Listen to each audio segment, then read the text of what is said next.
David, on this week's Positive Regression, we were looking toward Talladega, some of the contenders, and we can't mention Talladega without thinking Denny Hamlin. We know his skills at the drafting track, so accomplished there, and he comes into this race with nothing to lose, a pressure-free Talladega race. How should Denny Hamlin approach such an occasion?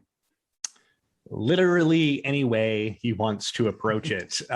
He likes controlling these races from the front when the race will allow it. He tried to do that in the summer race at Daytona. He did it in the Daytona 500, but only after that early crash that knocked out about half the field. Risk was mitigated, and he took advantage and led the most laps. But here, he'll be starting from the pole. He will have that clean air and that lead. He doesn't want to stay out there too long. He'll be burning a lot of fuel that way.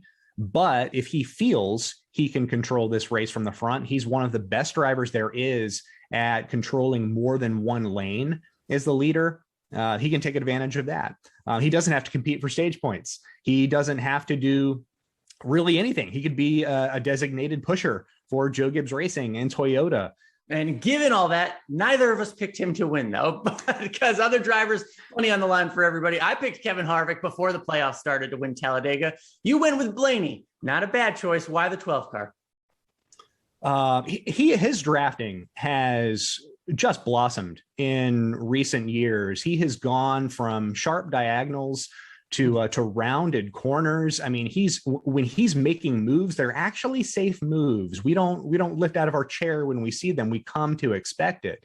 And his decision making is now, I would argue, on par with Denny Hamlin. He also has a lot of speed. That was the third fastest car in that July race at Daytona. Team Penske also produced the fastest car in that race for Joey Logano. So I'm quite bullish on Team Penske's drafting program.